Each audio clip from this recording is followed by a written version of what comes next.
What a wonderful day to all of you. Welcome to the day 4 of the first PSQ Quality Leaders Bootcamp. How are you doing today, Doc Naro? I am good, Doc Ray. So I can't believe we're already on the day four. So to our fellow quality advocates and quality leaders out there who are watching us, who are in tune right now. So good afternoon, and we have some what you call this a very good speaker prepared for you right now. So please tune in. Absolutely. I'm also excited, Doc Naro. Time flies so fast. This is the day 4 already, and we will be Yes. closing the first bootcamp or leaders bootcamp by tomorrow. And I know that we've learned a lot for the past couple of days. And by the way, to everyone, we are live on our Facebook page and our YouTube channel.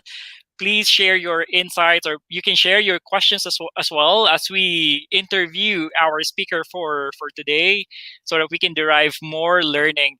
And just want to do some shout outs, Doc Naro. We Yes. have We have a lot.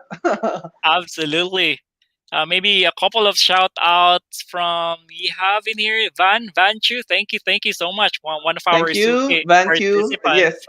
And also, Edsel Peña. Hello. Hello, Edsel. Good afternoon, Edsel and Marley. Good afternoon, PSQ Nation. Thank you so much for tuning in. We also have from Pomsi Adamos. Thank you for tuning in. And of course, our speaker for tomorrow, he is here with us. Thank you, Jalan, Yes, for tuning in. we're We are excited excited for to you, meeting you as Jalan, well. tomorrow. We're excited for Jalan tomorrow. To Joshua Absolutely. Lim. Good afternoon, Joshua Lim. And last, we have from Alanet Gutierrez Aranza. Okay, Aranza. yeah. I know this person, a quality person. So thank you so much for tuning in. Good afternoon, everyone. Good day, or what a wonderful day. Just to be safe, so that everyone who is watching us from around the globe, I can that would be applicable to all. Oh, That we is also right. That have is right. from People 360 Consulting Corporation. I know Hello, People Christian. 360 just celebrated their anniversary. I just forgot the Oh, number. I think 20th anniversary. Is that happy correct, Mark? anniversary. Happy anniversary. Happy anniversary, and thank you for being one of the corporate members of PSQ. And we also have in here Ma'am Zaida. Good afternoon, everyone. All right, so let me start, Doc Naro, our session for today with this Mm-hmm. quality quote, or this specific quote that we want to share to all of our viewers.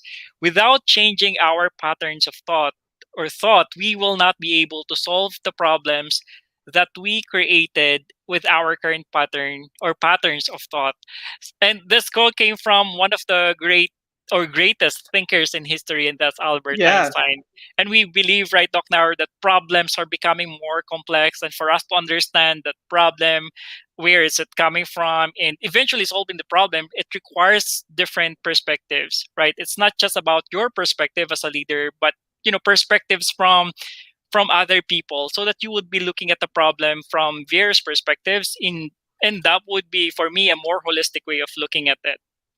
Yes, and I believe sometimes you will be surprised that some of the quiet people in the organization have the best ideas that could easily solve the problem or the current organizational problem. So just this morning, I was surprised that because one of the software engineers in the company, who is one of the most quiet in the in my current organization, happened to be very smart because he was able to suggest streamlining in the process, and I think that is the essence of having an innovative mind, of being inclined into or understanding the concept of quality in the organization.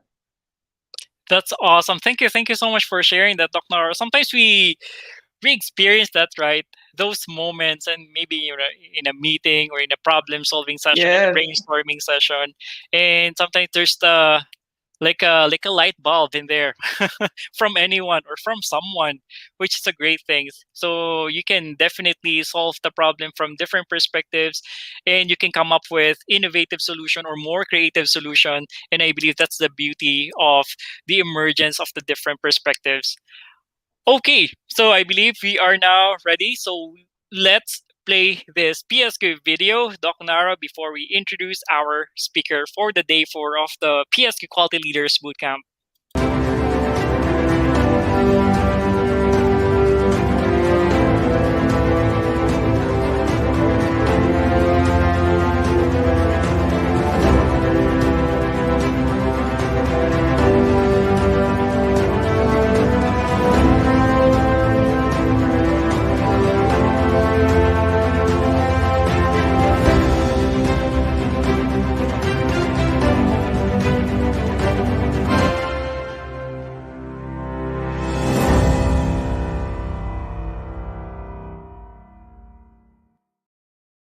I am more than excited to meet our speaker for today. Doc Nara, please do the honor of introducing our speaker for today.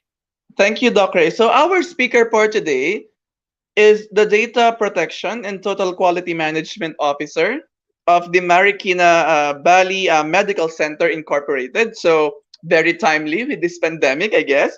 He is a certified data protection officer that underwent trainings on Lean Six Sigma. Prior to joining Marikina Valley Medical Center, he was the Occupational Safety and Health Officer or the Data Protection Officer of the Pine City Doctors Hospital. He finished his Bachelor of Science in Industrial Engineering at the St. Louis University from Baguio City. During his free time, okay, he loves reading books, engage himself in the mixed martial arts, workouts and jogging, and watching inspirational educational videos. So it is our honor to be with us today, Mr. Nikko Paolo Bautista. Hello, Nico. Mhm. Good afternoon. Good afternoon, Doc Taro. Good afternoon, Doc Ray. Thank you for this opportunity. Yes. So Nico, since you are specifically a working or the broad, you have a broad experience in working in a medical institution. So how was it today, living in a pandemic situation? Uh, in hospitals, we are really working 24/7. But for my current role as a data protection officer, what makes me busy today is that we're aiming for an international accreditation, specifically in the healthcare. I can't disclose the name of the accreditation. But anyway, that's for my weekdays in my work. But during my weekends, my Saturdays and Sundays, I do readings of books. Currently, I'm reading one of the famous books of Mr. Joseph Joran, entitled Mm, Management Performance. Wow. And wow, yeah, looks uh, like that's an uh, old book, right, yes, Nico? yes, Doc. I accidentally bought it from a book sale Oh wow, that's great. because I'm one of also my a fan of book sale. yeah, that's one of my hobbies din po kasi looking for books, especially informative ones. And That's then good. during, yes, sir. Uh, Aside from those, during my weekends, I do jogging and at the same time, MMA workouts. I'm a fanatic of UFC and One Championship. Uh, Wow. I'm into inspired by those athletes because of their discipline. That's why I'm taking mixed martial arts workouts, and Wow, that's that's for great. my activities. I how remember. how do they say it, Doc Ray? Huwag kayong lolo-koloko. We have a martial arts champion here. Nako po. Yeah, and I remember Doc Naro last Tuesday, right? Our day two speaker, Lutz, right? Oh yeah, Lutz is a fan of Luz, jiu-jitsu, so most probably there's Jiu-Jitsu. something in there that mm, you can create like a synergy in terms of maybe sharing of best practices from MMA and then from jiu-jitsu perspective. Pwede By sir, the way, pwede. absolutely. And by the way, Nico, I can see in there that are you in the office currently, or you're Yes working in sir. the office? I'm currently Okay. working in the office right now. And how was it?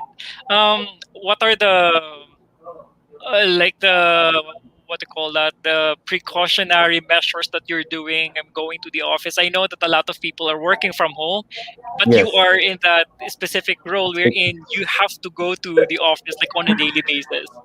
Yeah.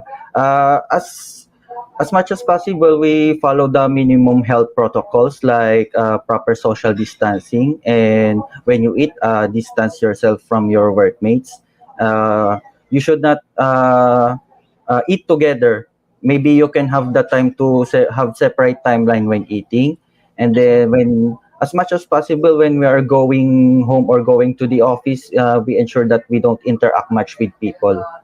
And then, as much as possible, the basic thing is we wear our face mask and face shield.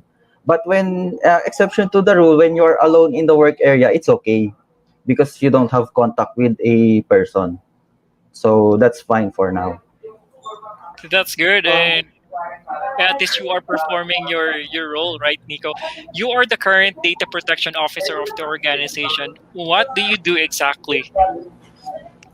Primarily, as a data protection officer, I ensure that the rights of the data subjects is being protected. Whether you are a patient, you're a visitor of the hospital, or you are the doctor of the hospital, or you're an employee of the hospital. And combining it with my second role, the total quality management officer, I ensure that the process here in the hospital ensures that we uh, we ensure that the privacy is being implemented because hospitals, as we know, is very really data driven. We handle very sensitive information like surgery operations, COVID cases, and pneumonia cases, and other information in relation to health. Okay. So, Nico, just a follow-up question. So, what are your current safeguards, for example, in protecting the data of your patients and your other stakeholders? Uh, our current measures, Doc, is for one, we have our website encrypted. And then for starters, I'm starting to implement the 5 pillars of compliance being implemented by the National Privacy Commission. I've currently created the Data Protection Committee in relation to NPC and also in relation to the international standards that we are applying for. One of the crucial standards that they are requiring is we ensure that the privacy of the data subjects is being guarded properly. Yeah. That's good, and then I can see, Nico, a lot of your posts related to data privacy, right? And it's a good thing that you are Yes. spreading a lot of a lot of positive noise about it. It's because it's one of the things that we have to really look at. We have to safeguard the Yes. data coming from anyone, especially from your industry, one of the highly Mm, regulated industries. So yes, sir. thank you for being that being that person who is overseeing that data privacy. And then um Nico, I can also see, right? You are so passionate about quality and you are living and breathing quality. You are also doing quality work. And I believe, Doc Arrow, as I can see it, maybe Nico is one of the great ambassadors of PSQ, and he's Yeah. also one of the active members of PSQ. How was it, Nico? How was it working on a quality role? Working on a quality role for me is I'm a bit happy actually. Uh, I experienced this when I was in my first job in a manufacturing company. That time, I way around 2019. That was the time when Donald Trump imposes taxes on manufactured products coming from China. And as a result, most of the large companies transferred here in the Philippines. And Mhm. we have this large client, and one of their demands is to have a quality manual. We are implementing quality management system. By that time, I was a production planner, and I took the role to reestablish the quality management system of that company. And from there, I accomplished it. and that feeling at that time that we have complied with their standards, that's the time na I felt that quality role is very challenging, at the same time happy. That's Oh, good. wow. That's good. That's That's good. good. So hearing that, Nico, since I noticed that you came from a very different environment from Yeah. being in a production or manufacturing, if I am correct, from a manufacturing environment to Yes. a healthcare provider or healthcare It's very environment. far. So the range is very the range is very wide. So Yeah. uh, based on your experience, how do you design the quality management system in your organization? Maybe in the manufacturing or now that you are in the medical field. For the medical field, I'm still following the ISO 9001 2015. That's my current plan for now, because ISO 9001 2015 teaches us to have a structure of our documentation process when it on our quality management systems. And from the international standards that we are applying, they don't teach us the structured way of how to document our quality improvements. That's why I'm still using the ISO 9001 2015. Okay. That's Yeah. good. That's good. And in terms of how about in terms of the implementation of that quality management process, Nico, in your organization right now, what is the style?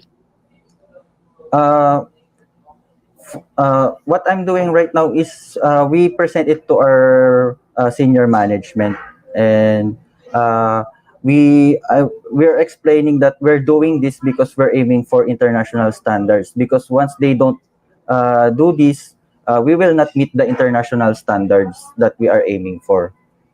So what you're trying to say, Nico, is that having or implementing an ISO is a really good foundation for you to get to the next level, maybe accreditation from an international body. And at the end of the day, definitely we're implementing all of these quality management systems or processes for us to deliver that excellent customer satisfaction to our to your Patient. patient, Yes. to your Yes. patient, Yes, Doc right? Ray. So thank you for that, Nico. So Nico, what was what do you think is your greatest accomplishment in terms of implementing Mm. quality? Uh, my greatest accomplishment is when in my first job, really, from the manufacturing, where I have reestablished the quality management systems, and I have implemented 5S at that time. So that way, the time that we have implemented the quality management system, it jives with the actual process. And then at the same time, I have implemented an internal audit, and they have been practicing ever since I left. It's great to hear that, Nico. And what were the success ingredients in implementing a 5S framework in the organization? I know that a lot of organizations or companies had tried to implement it, but they're not. They didn't become successful implementing it. But Yes, from sir. your perspective, how did it become successful in your implementation of that 5S framework? That time, Doc, when I have implemented the 5S, I started with my workspace first. I've implemented in my workspace. I following the concept of leadership by example, because uh, the moment that you don't do the 5S by yourself, it will backfire if you command your co-employees or your subordinates. They will backfire at you, telling that you're implementing something that you're not doing. So that's one of my strategies at that time. Uh, After I have succeeded in my work area, I did it in the office, the whole office area in the production area, and by that time our office was arranged with 5S, and after we have arranged it successfully, I started conducting lectures on our production line so that the other production area process would follow. That's how it became successful for the 5S program. It's nice to hear that, Nico. It's a humbling experience. It's a it's a genuine experience from you that you shared about leading by example or walking really the talk, right? And I know it's very important because I've seen a lot of Yes. leaders who are saying, do this and do that. At the end of the day, they're not actually doing it, right? They're not Yeah, doing what they're they're preaching. not So doing. how can people believe you? How can you compel or how can you drive Mm, that specific framework or any of the projects in the organization if you yourself are not convinced that it's something that you have to that they have to do, right? So yes, Doc. it's a great thing. It's a great I think it's a great characteristic of a leader, Nico. So leading by example Example. and then really driving it in the organization. Yes, Doc. Okay. So, I believe Nico. So you mentioned that the implementation of QMS from your previous role, including the 5S, were the most successful. But I would like to believe that you also have some, for example, failed projects, if I am saying it correctly. So, Yes. what are your learnings from those failure, Nico? Actually, my failure project is same project 5S. During the time in Pine City Doctors Hospital, uh, one of the lessons I've learned there is one, I lack of planning, lack of proper planning, because I shifted from manufacturing and then I came into an healthcare industry without considering other factors like their culture, because in the healthcare industry it's very different, especially the behavior of the workforce, wherein there's always an emergency every time. They do code blue, wherein the moment a patient is near like dying, sort of like that, they need to go there. There are other factors that I haven't considered during the time that I plan to implement 5S for their safety purposes also. And then another lesson that I learned is the proper timing. Not only that I failed to plan, the timing is not right, especially that time. The culture of the company is very, what, how can I say this?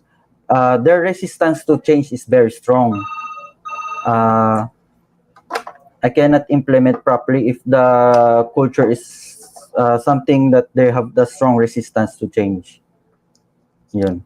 I totally agree with that, Nico.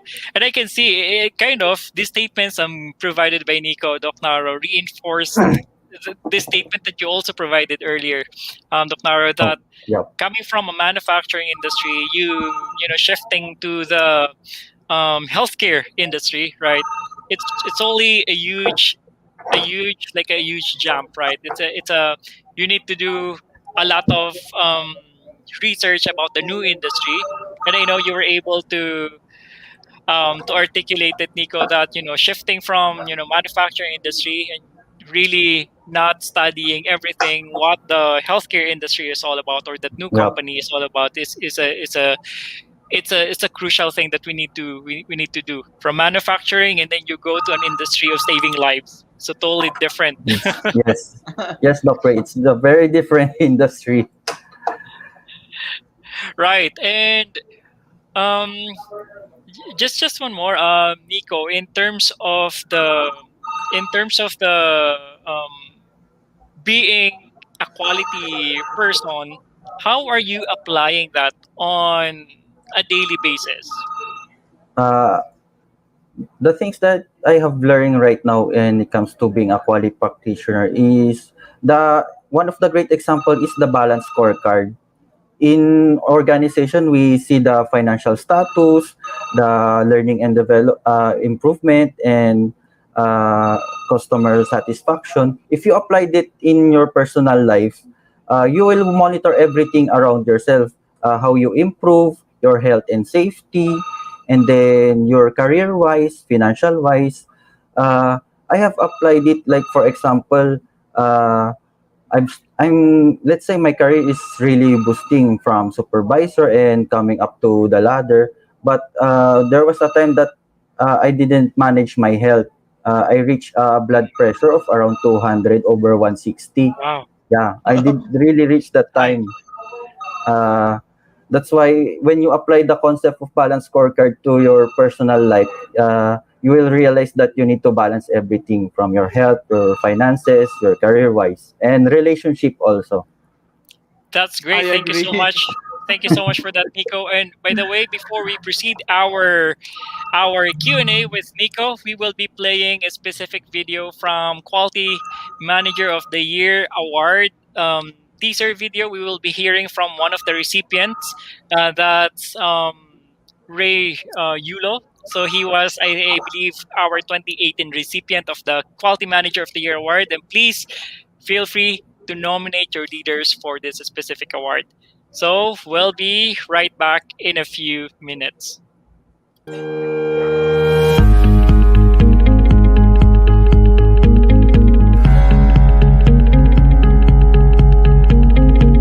Everybody, this is Ray Yulo, Google Play Operations Philippines site lead and proud recipient of the Philippine Society for Quality's Quality Manager of the Year Award for the year 2018. My quality journey started almost 2 decades ago. From being an agent in the call center industry, I became a QA. And that was my first experience at what quality work looked like.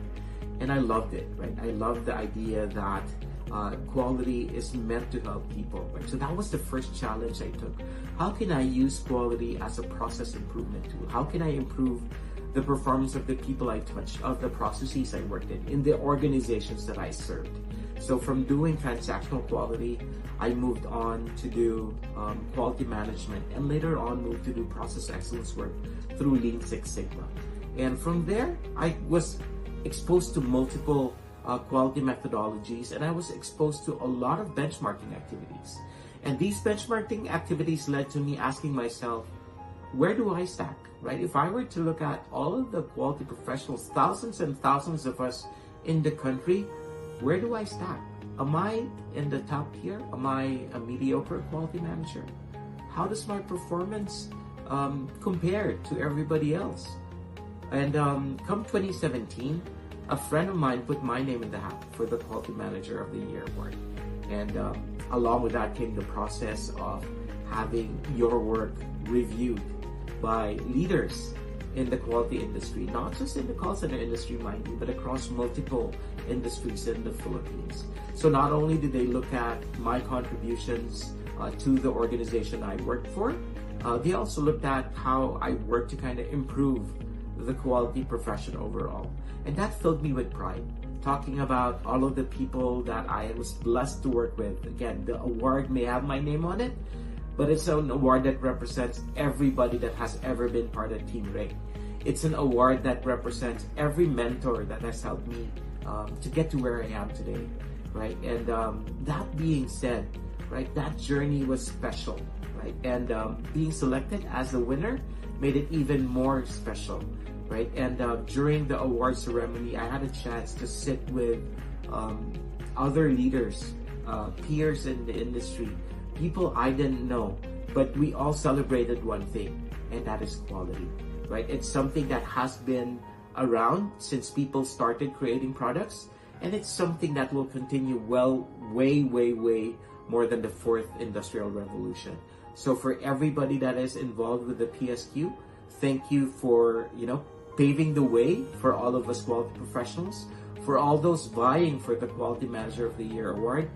The experience is well worth it, right? Winning or there's no such thing as losing when you participate in the Quality Manager of the Year award program.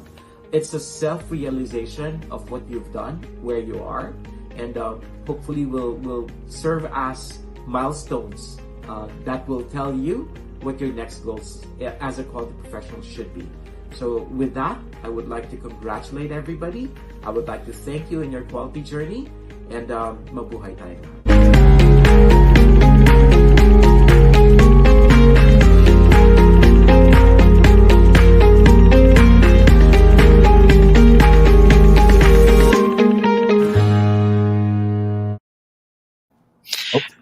All right, so that's a Okay. Quality Manager of the Year award teaser. So Ray Yulo is one of, or he was one of our recipients. So he was the 2018 recipient of the QMYA. So that's a national prestigious award. So if you have some leaders or quality leaders in your organization, we encourage you to nominate them. Get in touch with our secretariat to get the details or to get the nomination form. Just nominate your leaders so that they will be subjected to the assessment of the board. And I believe that's one of the, for me, Doc Naro, right? That's one of the uh, greatest things that you can do as a quality practitioner, as a quality leader, to be immersed or to be subjected to that kind of assessment. All Yes, right. I believe, Doc Ray, that also being recognized in your workplace as the quality leader is already an achievement. What more? Being recognized in the whole country and sometimes in the whole region or in the whole world, being recognized as one of the quality leaders, it's a very nice thing. It's a feather in the hat, if I may say. It's an accomplishment worth bragging, if Yes. if that is the Absolutely. term. Absolutely. And thank you so much. I'm seeing in here a couple of questions from the audience that we will be asking it right after our Q&A session with our speaker, Nico. And we encourage everyone to please feel free to jot down all the questions that you can think of, or maybe any of your realizations or insights about the topic or the topics that we're talking about. So let me proceed with our next question to Nico. Um, so we talked about, for the past couple of days, Nico. We talked about like the different types of the quality tools that our quality Oh, leaders yes. have been using for quite some time, and most probably because there are sometimes, right, we have our favorites in terms of our quality tools. Do you have something like your favorite quality tool? Oh, yes, Doc. What the one that closest to my heart really is the 8 ways of lean and 5S. The reason for that is I can share it with other people. Unlike other tools that needs complex analysis, not unlike 5S, it's more of the culture that which you can share it with other people to provide positive impact in their workplace and to implement basic concept of continuous improvement initiatives. That's great, especially the first one that you mentioned, Nico. Right, the 8 ways of lean, or the 8 ways of the eight deadly ways, the Yes, seven Doc. deadly ways that became the eight deadly ways. And I know Yes. that's one of the things that we should be cognizant of. And Doc Naro, do you have some more questions to our So speaker? yes, Dr. So Nico, being in a quality environment or in a quality world for quite some time, so what do you think should be the what do you call this, the right characteristics or the right attitude of a Mm. quality person?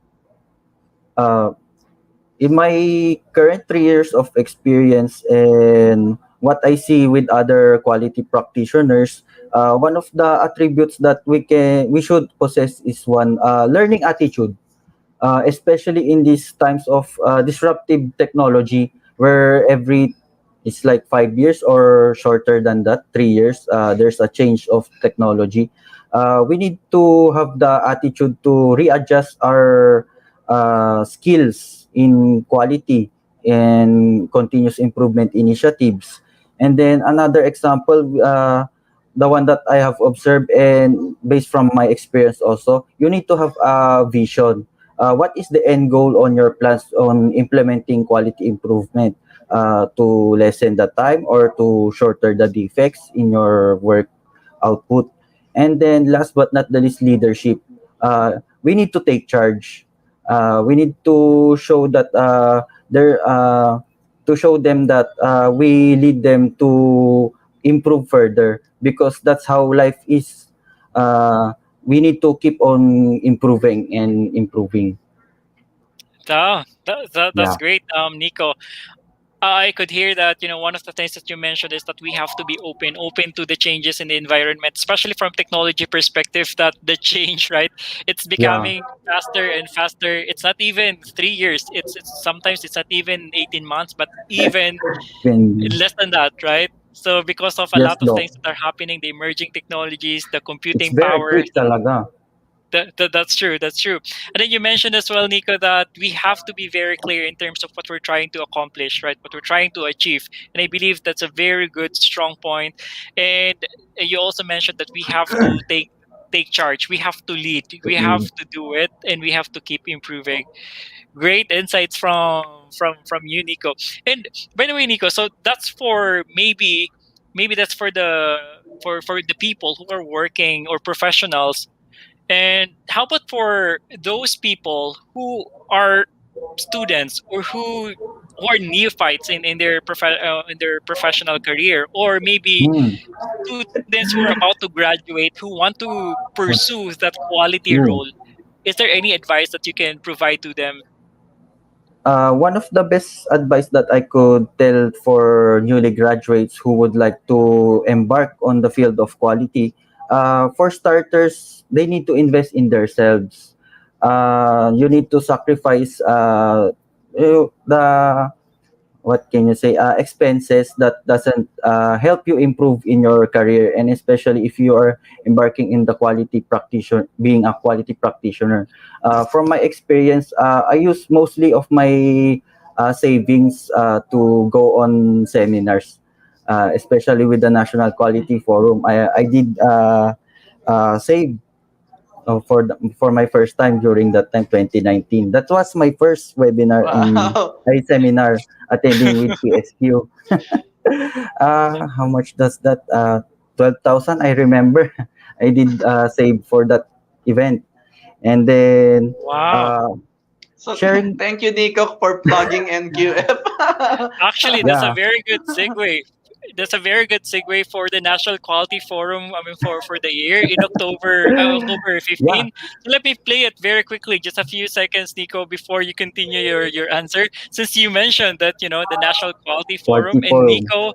Nico has been investing for this national event, and right now, and since last year, we actually decreased Yes, the investment fee price. or the learning fee for this specific event. I believe it's just around like So, 1,000 or 2,000. I think yes, it's one Doc. thousand or So, 1,500 for this year. But before it was really like around like 12,000, sometimes yes, Doc. 14,000, right? But a worthy investment naman. It's really worth it because from that time that I attended the National Quality Forum, it opened my eyes that the standards are really very high and the field of quality is very promising despite the disruption of technological advancement. And that's why during that time I felt maybe I'm in this field, the field of quality talaga. Wow, That's that's nice to amazing. It know. opened a lot Yeah, of great opportunities. Let me play this very quickly. The National Quality Forum teaser for 2021, or this is the 32nd year that we're holding this event. yes, Doc.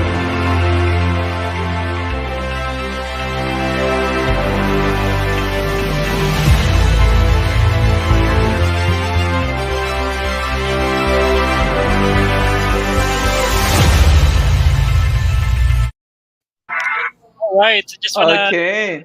just wanna say to everyone, Naro, that this is not scripted. Anything that we're talking about. We want to make it as human as possible, like our conversation. We want to make it as natural as possible. Yes. It's just a matter of if we So, hear, okay, Nico was talking about National Quality Forum, then we play the specific Yeah. teaser. Okay, Doc Naro. so Nico, given the chance, for example, so if you will be, this is just a hypothetical question, Nico. So Okay, Doc. if you will be talking to your younger self, so now that you are a quality practitioner, what would you tell your younger self? Wow, great Yeah. question. What would I say when um what would Pero I don't say? get me wrong, Nico. You still look young, pero Yeah, actually, younger Nico is self. young. Nico is a young leader, and actually, Doc Naro. I mean, while Nico is looking for that specific word that he can tell to his younger self. It's really sometimes, right? I mean, as a leader, it's really good to look back. It's really good to step back and look for, I mean, reflect on what happened like in the past, because it is when you reflect on something and then when you do about it that you actually get the benefit out of the lessons learned in your life. So Yes, I reflection is believe. very I believe important. so.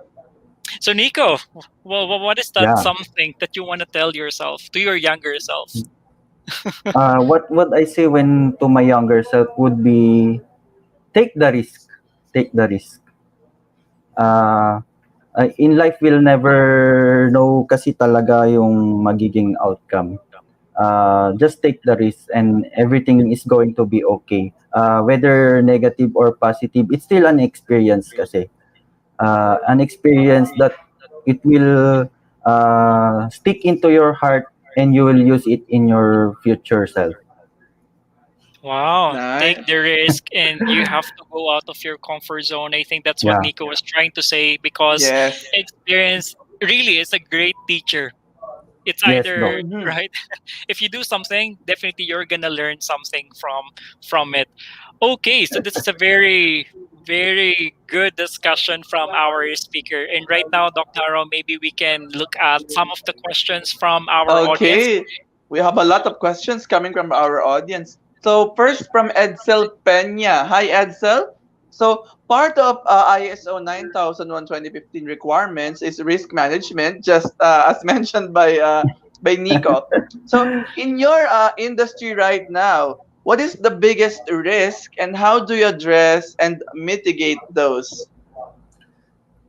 Biggest risk for our industry, the patient safety, of course, especially in times of pandemic. But we are mitigating it through our infection prevention control measures like having a hand washing area and then alcohol foot pumps or the automatic alcohol dispensers. And also for our healthcare workers, we have our complete PPE at that time. And then we have our patient safety committee at the same time infection prevention control committee to ensure that the risk of the safety of our patient is being taken care properly. Yeah. That's great. And we have thank for the answer, Nico, for that. I know that it's very critical from your company, from that Yeah. industry, as I mentioned earlier, of saving lives. Um, Next one. Oh, okay. This was the comment of Marley earlier. Okay, from Leia, is statistical quality control um, a subset of TQM? Or most probably, Leia was referring to SPC, the statistical Yeah. process control. Is it a I, subset of TQM or I believe it's part of the tools of total quality management yeah? for quality controlling. Uh, whether you're in the manufacturing or in the healthcare, one of examples that you can apply statistical quality control in healthcare is the blood banking. There are times that the quality of the blood being collected or donated is not up to quality standards, and you could monitor the behavior. And another example of use of the statistical quality control is patient flow. I did this when I was in Pine City Doctors Hospital. We need to monitor the numbers of the patients going in and outside of that our triage area. We have monitored the behavior of those who have cough or those who have fever or those who have any combinations of the symptoms of COVID-19. Wow. Yeah. So Yes. Nico, are you also involved in, for example, the utilization and calibration of all those machines that is being utilized in the hospital? Are you also involved in that area? Uh, Yes, Doc, I will be involved since I will be developing the quality manual, and part of that is to ensure the calibration of our equipments and we are showing that we are implementing preventive measures to ensure to have continuous service to our patients. All Wow. right. Yeah. But by the way, Doc Naro, I just want to greet our PSQ Vice President for PQA Administration, Dr. Sandra. Thank you for being with us today, and I can also Hi, see in Dr. here. Eh, Sandra. Hello, Dr. Sandra. I can also see in here John Garcia or JG, our VP for Hi, Administration. JG. Thank you so much Hello for po. Thank you tuning for in. tuning in. All right, so let me go to the next question. But definitely, yes, the statistical process control area SPC. That's a tool under the total Yes. quality management. It's a I was about to say Leia's question is very what do you call this? It's very academic. It's very classroom type. Thank you, which Leia, is for the a question.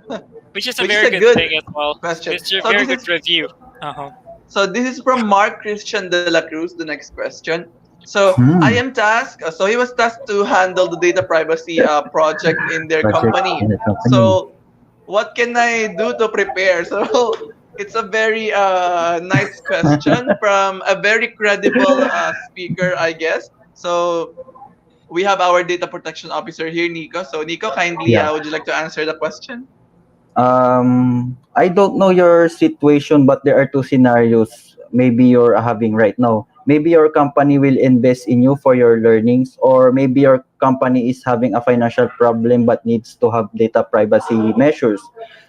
For first, if your Budget. company is with budget, you could uh, enjoy the training on data protection officer We being have that. promoted by PSQ. Yeah, the first batch Thank- for data and protection officers. Doc Ray, what would I say? Ang dami na nating libreng pa-plug kay Nico.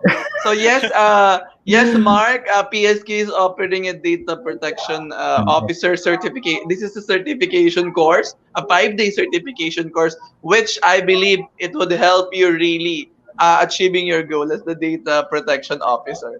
Yeah, if you want Yeah. to jumpstart the journey, the data protection or data privacy culture in your organization, then PSQ can be one of the great partners for you in your training journey from data protection officer certification perspective. We have a very credible speaker who came from the National Privacy Commission.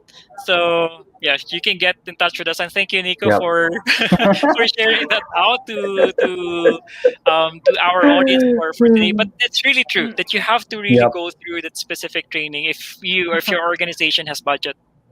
Okay, so Yeah. Mark, kindly put in the chat box your email address, and our secretariat will get in touch to you for the promotion of the DPO certification. Thank Thank you, you. Mark Christian de la Cruz. And you were saying something earlier, additional, Nico. Say Yeah. for instance, so what if you don't have the budget? So You how don't do have you jumpstart it? if you don't have the budget, for starters, you could go to privacy.gov.ph. There are materials there that NPC is providing, and they have their email addresses that you can reach out. But the disadvantage for that is you'll be having a hard time questioning everything on how to implement it. But that's the other way when you don't have the budget. And maybe you could contact me if you want some tips. Clarification, right? Yeah. The interpretation, that's what you're trying to say, Nico, right? Yep. You might have Yes. different interpretation in terms of the articles that can be accessed in Yes. the website of NPC. Yes, Doc. Awesome. So we have a next question, Doc Naro. So this is from Van. So how long does it take to come up with an effective corrective action during your root cause analysis implementation? And what does your team do if the mistake keeps on repeating? Mm, Hmm. When it comes to effective corrective actions for the root cause analysis, it depends on the situation of the problem you are correcting. For example, we have this issue in Pine City Doctors Hospital when it comes to healthcare workers. Uh, we have these cases of employees getting positive with COVID. and we collected the data, and we one of the reasons of uh, having COVID is they are breaching PPE, and we are conducting the root cause analysis, and we came up with the reason, or primary reason is behavior. And from that, we have implemented administrative orders that you should uh, follow protocols, and at the same time, there are penalties if you don't follow. And we did have actually repeating reasons, same behavior. What we can do is we just the corrective action that we do if that situation keeps on repeating is we just remind them, especially in the healthcare. It's very hard to correct the behavior of the person when it comes to safety and health. Yeah, and there's the statement that that Van specifically shows is that it keeps on repeating, right? Or what was Yep. that? Mistake keeps on repeating. So Repeating. it only means that we're not able to get into the root cause. We're Yes. only Yeah. maybe solving the symptom of the The problem. symptom. Yeah, so I think that's Uh, one of the. Mhm. And maybe your corrective action is not that effective yep. if the problem keeps on Keeps repeating on itself. arising. Yes. And I Mhm. think it's a matter of commitment also to the concerned persons. Even though you have already issued a notice of corrective actions, if that specific person is not committed at all Yeah. in There. providing corrections to that specific problem, so you will just go back to square one. One. Yeah, that's true. And as mentioned earlier by Nico, so if that's a behavioral issue, if that's a will issue, and that's the time that you can look for, maybe that's an accountability conversation already, and then you can go to the administrative side of the HR, like I'm talking about what are the repercussions of doing it Sense. over and over again, despite the fact that you were able to guide the person, to support the person, but he keeps on failing doing it. But you have to really understand why is it, Yeah. why the mistake keeps on repeating. Repeating. Okay, so we have a next question from Grace. So Sito, Sir Nico, how would you describe the current effectivity and efficiency of the companies in the Philippines? Maybe this is from data protection or privacy perspective. Do you have any advice or best practices to share to other data protection officer? Okay, Companies in the describe the current effectivity and efficiency. When it it's comes a to data huge. privacy, right? The effectivity and efficiency. Yes, yes, Nika. Yeah, Uh, Based from my experience, most of the companies have not yet really implemented properly the 5 pillars of compliance in their organizations. That's why I support the PSQ on the data protection course, so that we can revamp our data protection measures in our companies, especially with the digitalization of our processes. Especially, I'm seeing here right now in Marikina Valley that we are pushing through to the paperless transaction of information. It will be digitalized right now, and then you can see right now in today's in social media or any news that there are a lots of cyber attacks, and then there are data breaches all around. absolutely. That's rampant these days, especially since last year. It really increased the number of the attacks. So thank you for that, Nico. How about for, I mean, from Joshua Lawrence Lim? So, Nico, after So graduating, did you have a hard time implementing quality in the organization at your first job? What are the things you did to implement quality that time? From after graduating and having my first job, I didn't have the hard time because especially I did graduate in industrial engineering, and most of the tools of industrial engineering are, yeah, quality tools, and then that are fitted in the manufacturing setting talaga. I didn't have the hard time implementing quality tools in a manufacturing setting. And what are the things that did that time. During that time, I did research on ISO talaga. And I reach out to a lot of my colleagues and other friends that are in the quality field or in the industrial engineering field on how to implement quality manual. And I just take their advices and then implemented it one at a time and executed. Parang generally I collected ideas, and from there I implemented it. But when there are things go wrong, I need to shift right away the strategy. Hmm. That is Thank you. very nice. That is very Thank you for nice, that. Nico. Mm.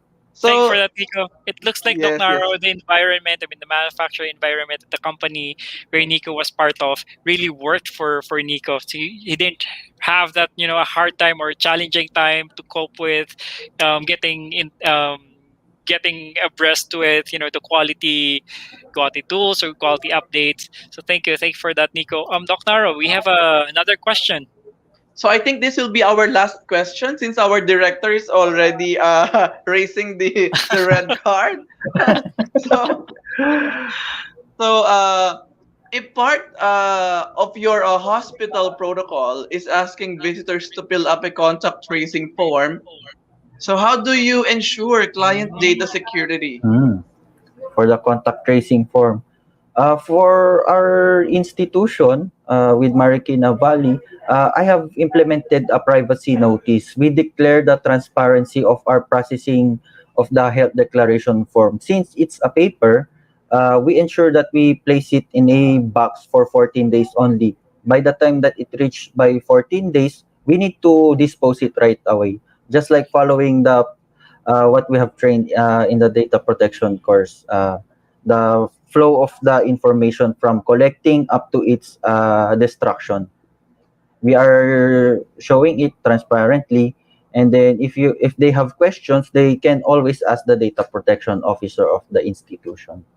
Thank you so much, Nico. So, Nico, this is a very productive afternoon, I believe. So, any words of Yes. advice for those who are struggling right now? So, upon ending this interview session with you, Nico, Mm. so any words of advice for those who are struggling right now implementing a quality processes or data protection policy in their organization, Nico? Uh, I would like to tell that everything is going to be okay. Just focus on the goal that you want to reach. Let's say, for example, in my role in total quality, we are aiming for an international accreditation. Just focus and then avoid distractions, especially with social media. There are a lot of distractions. There are a lot of videos that prank videos. It's entertaining, but you will not get anything from those. And for data protection measures, I really do advise you take the training so that you will not be having a hard time losing focus. It will train you to have a goal, especially the 5 pillars of compliance. I'll just follow that strategy, and everything is going to be okay for the data protection. That's great. And at this point, Naro, let me flash in here. So while we are delivering our takeaways, or maybe just one takeaway from from the both of us, Naro, so you can scan the QR code right here. In terms of the participants' experience survey, you can also access it in the email that we sent out over to you. So we'll give you like a few seconds to scan it and to answer the QR code, and that's how we get better like on a daily basis as we do our boot camps in the future. So we will be using the inputs that you will be providing right now. So Doc Naro, what is your key takeaway for today's so session? yes, Doc Ray. So for me, what I have learned from this session is that data are constantly innovating. It is becoming large. It is becoming more complex. It is Yes. coming from all places. But I think the one thing that should not change is the way we protect it and the way we value the data, so that those holder of the data, the identities of those data providers would not be jeopardized. Yes. That's amazing. Thank you for that, Doc Naro, and thank you so much, Nico. We learned a lot. I mean, from you. Thank you for being genuine in your answers, and I Thank know you, I can see Nico. that a lot of Thank you, our Doc Naro. participants Thank have you, Doc also Ray. learned from. Thank you so much from our session for today. But before we close our or as the closing of our day 4 of our PSQ Quality Leaders Bootcamp, let me play in here our Juran medal teaser. He was one of our recipients in 2016. So let me play this, and thank you so much, everyone. Stay safe. Thank you, Doc Naro. Thank you, Nico. See See you you again around. tomorrow, Thank you. guys. See you. Hello, everyone. I would warmly like to greet the Philippine Society for Quality, its officers, its board members, all of those important people that make up the Philippine Society for Quality. I'm very pleased to join this meeting and to send you my best wishes on this important gathering. The awards that will be given today are an important milestone where we champion, where we identify, where we foster like-minded people to imbibe the spirit of quality mindset, innovation, and creativity to deal with the many changes in today's fast-changing world. This is an important gathering, and I hope to exhort all of you, to encourage everyone to continue to be part of the Philippine Society for Quality. We are one in joining you in fostering this culture of change, this culture of resilience, and this culture of innovation, where many fast-changing innovations are just part of the ongoing changes in the business landscape that today we encounter. I wish you all Godspeed, and we look forward to more champions of the Philippine Society for Quality as we congratulate all the awardees today. Many thanks and mabuhay.